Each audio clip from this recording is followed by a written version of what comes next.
Hello everybody, hope you're doing marvellously well. We're back with another frequently asked questions. Fact Friday. This one's going to be fun. As ever, please subscribe somewhere around here. Go to producelikeapro.com and you can sign up for the email list. And forgive me for sounding a little hoarse and a little stuffy.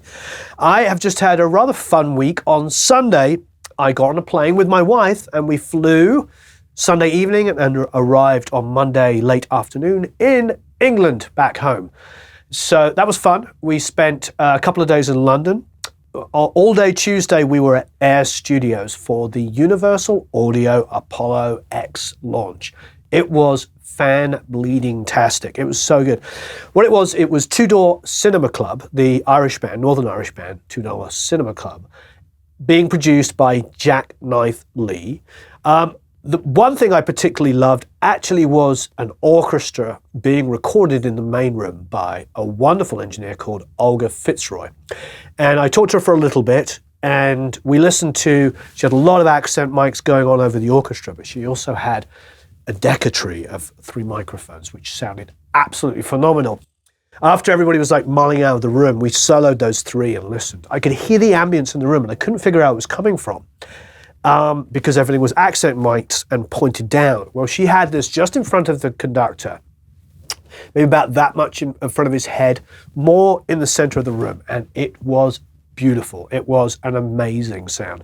We added a little timpani. She pushed the timpanis in just to blend with those 3 mics, and phenomenal. So what does it prove? It proves that a great room with amazing players and the best mic placement, and you can get incredible results. Anyway, video will be coming soon. I did do it very punk rock. I had like just a little camera, didn't have an audio recorder, so it's all on this little camera. It's loud, it's noisy, it's going to have to be edited. But, you know, that's the way it works sometimes. I'm sure we'll get trolled and told that it wasn't the best audio and visual quality, but you know what? It was just me walking around like doing what I could, and I just wanted to capture some stuff for you to see. I'm very impressed with what they're doing. It was really amazing. It was a wonderful day. Thank you, Universal Audio, for bringing us out there. My wife, who is also a photographer, took photographs of the whole event, so that was fantastic as well. All right, let's get to your questions. Okay, here we go. Could you get your kicks sounding just as good without samples? What steps would you take in doing so? This was talking about my small drum room. I have a small drum room in there, and I have a limited amount of mics. I have a little 12-channel Cadac console, and what I do is I have one kick mic. I don't cut a hole in my kick drum, so I just mic the sound of the outside head, and that gives me a lot of the oomph, like the real oomph. I like the air of it. I like that bottom air on a kick. So there's one kick like that. There's a top and bottom snare mic. There's one hi-hat mic, which is actually an SM7, pair of overheads, typically one mono room mic, and toms, one rack or one floor. So I have a limited amount of mics. When I say a room mic, it's just a vocal mic, and it's about 4 feet from the drum kit. So it's not really a room mic. There's no way to mic the ambience in the room. There is no ambience in the room. It is a very, very small dead room. So it is perfect, absolutely perfect for when I'm doing small, dry, not even small, big, fat, dry drum sounds. But if I want to go ultra aggressive like I did with Ace Frehley when he did that cover of Fire and Water, the drums are massive on that. I was asked specifically by Greg Collins what studio I went to record those big drums. And I, of course, sent him a picture of a 64 Ludwig sitting in a little tiny small bedroom-sized live room. So, at which he was astounded, but, you know, that is where samples, reverbs, etc. can come in. You can do all kinds of things with reverb and compression. Of course you can. But you cannot get a kick drum to sound that dramatically different. So I have a lot of different samples I use. I'll blend them. The majority of the ones that I give away are ones I've made myself when I was working with The Fray, with Aerosmith, with a whole bunch of other different bands. I make samples. So there's a Warehouse kick, which is the Warehouse from Aerosmith studio. I have Fray samples. I have a Jet snare sample. I have tons of stuff. I have the AK-47 shooting off in the desert, the gun snare sample that Dave Jordan used. You know, all of these stuff can be downloaded. You can download all of those samples and I blend them in. So go to producelikeapro.com, sign up for the email list, and you'll get those free samples. And that's how I work. I record here when I don't have a budget to go to Sunset Sound or United or something amazing like that. If I do have the budget, I'm in Sunset Sound, I'm recording completely differently, I don't need to use as many of those samples. The point is like, I know what my end result should be for the song, and I know how to get there. Sometimes it is using just live mics. Sometimes it's using a little bit, an occasional sample. Sometimes it's using 2 or 3 samples. Sometimes it's layering dramatically. Whatever it is, I know I can get great results. And I don't care how I get there as long as the results are great. And I think that is the most important thing. Nobody is going to come on the radio and go, oh, I wonder how he did it. They're going to listen to it and either love it or hate it. And that's really all that matters. How does the mix sound on your monitors after mixing in headphones? Do you have any tweaking afterwards? Yes, I mean, when I mixed on headphones recently, and I've been starting to do that recently on those live streams, I did reference on the monitors. I don't actually remember tweaking it because of the monitors. It's nice to check on the monitors for the low end because I'm used to the low end. I actually went to a different pair of headphones and checked how those different pair of headphones sounded. But, you know, you just saw us talking about yesterday using the SonarWorks 4. And that was remarkable. With the blue headphones that I've been using recently, that's the blue Lolas, using SonarWorks 4 is remarkable what it was doing. It was completely getting me to reevaluate how I was treating the low end, because the Lola's beautiful, give me this false sense of reality with the low end. So I think using headphones in conjunction with something like the SonarWorks 4 is going to do an amazing job for you and really give you an honest impression of how things sounded. I put on a pair of extreme isolation headphones, the EX25s. I mixed with those as well. It didn't quite have the extended low end on it, so even though the SonarWorks made them infinitely flatter and totally usable for a mix, if a speaker, a driver, doesn't reproduce super low, it doesn't matter what you do, you can't force it to do something. Similarly, if it doesn't have the highest highs, you can't force it otherwise. But that was really the main difference once I went to that. The SonarWorks made both sets of headphones and earbuds usable to mix on. Pretty remarkable. Is there any way you could devote an episode to getting clarity in a mix? That's interesting. I mean, I feel like, honestly, whenever I do those live mixes, that's what I'm going for. Clarity is a big word. 2 things would spring to mind for me. Well, maybe 3.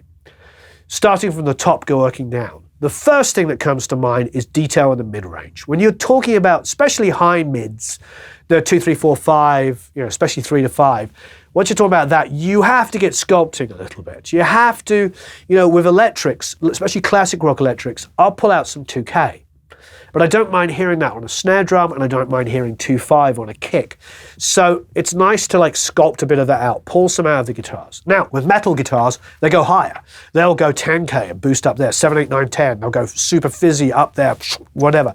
But they'll also low pass. For electric guitars, for me, classic rock electric guitars, 7K, nothing. It's completely low pass. There's nothing going on over 7K. In metal guitars, they'll go up to 10K, but they will then low pass at 10K. So only 10K and below gets through. So mids and high mids deserve their own attention. That will give you clarity, because otherwise, if everything is competing in that 2, 3, 4, 5K range, it's just a wall of aggression and it's painful.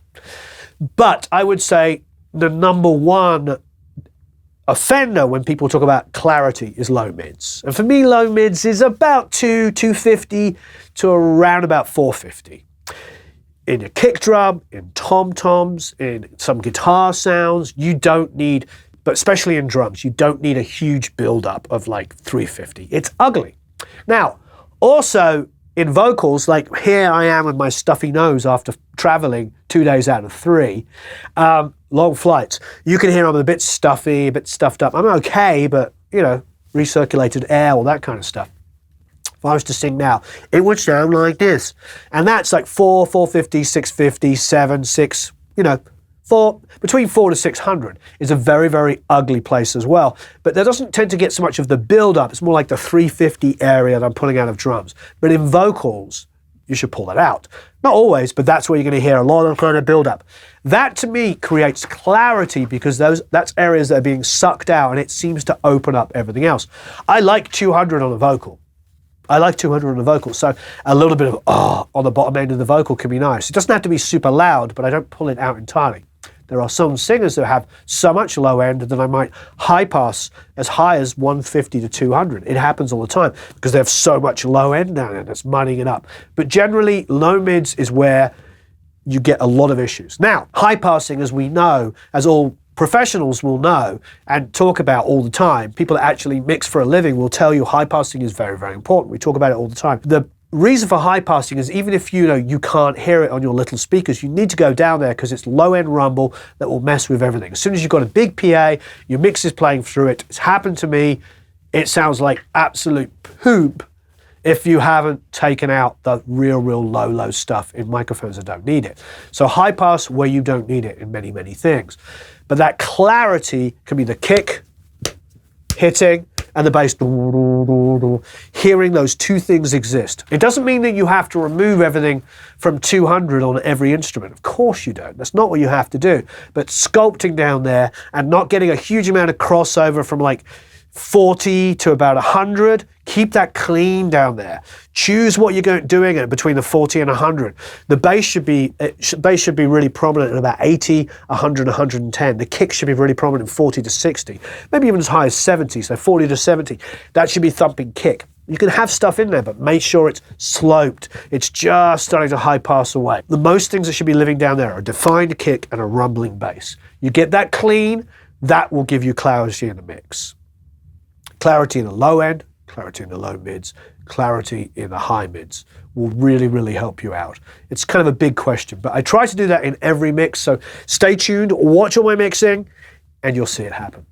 Would you wear a t-shirt that says never high pass, always low cut? Always low cut, I get it, like low cut t-shirt, double entendre, very nice, very funny. Would I wear a t-shirt like that? I'm not really a t-shirt guy. The only times I ever wear t-shirts are to bed. But otherwise, maybe, we have a wonderful design for Lancaster Audio. Have you seen that? So maybe there should be some t-shirts coming. Now you got me thinking. You got me thinking. We're going to do some t-shirts. I've been applying so many of these helpful techniques over the past few months in my mixes. And yet, when I compare my mixes to commercial production, my mixes sound slightly dark. Is that normal?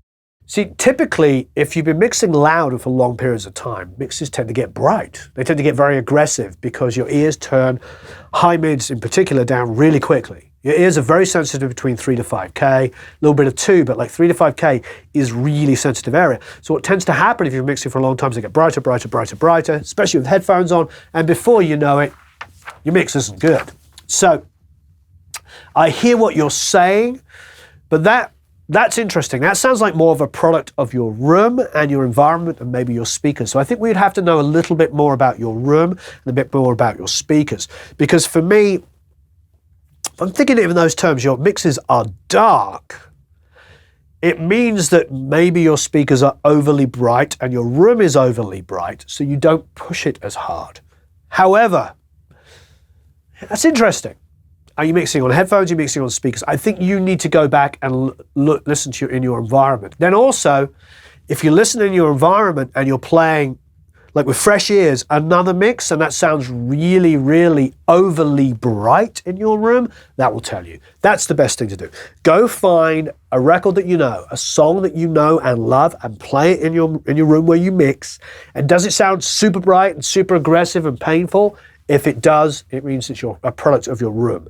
Probably you need some treatment in there, or you need to upgrade your speakers, or probably a combination of both. But typically I would start by putting in some decent room treatment to get rid of some of those high frequencies. Because if they're being bandied around, jumping off things, like, getting standing waves, that can be really a painful experience. And I've been in those rooms. I've worked in rooms that are overly bright, and they've completely given me a false sense of security.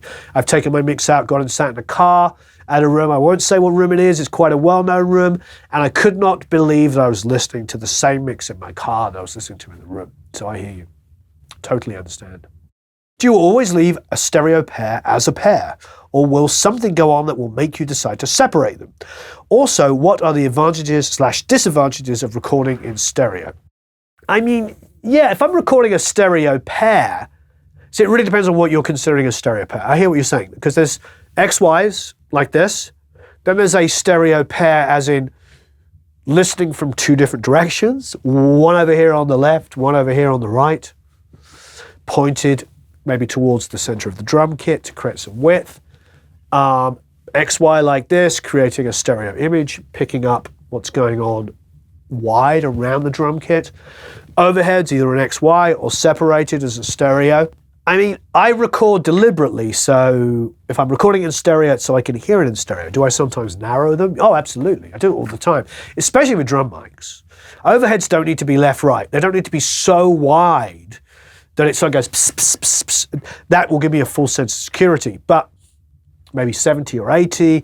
Room mics can do the same thing. You can have things spilling out the left and the right like guitars. The drums don't have to always be the widest thing in the mix. So, yes, I don't always use them as direct left-right. I will pull them in. And I agree that sometimes, not very often, but occasionally I might use one of the two, one over the two. But typically if I'm recording in stereo, it's for a reason, because I'm trying to get some imagery in the room, and get some width, and have the ability to control everything that's going on in the room. Last but no means least, when is the next masterclass in Los Angeles? That's a good question. We're going to do a mixing masterclass just before NAMM. It's a limited amount of people, very small class, usually sells out. It may have already sold out because I mentioned it and I believe there's at least as many people as places have already committed to it. We don't do many people in that because it's a private event, and I try to concentrate on just a small amount of people so we can mix a song by each person and we can really get into their heads and see what they're thinking and really help them advance. Then we're going to go to Berlin for Super Booth, and then after Super Booth we're going to do another one in Nashville.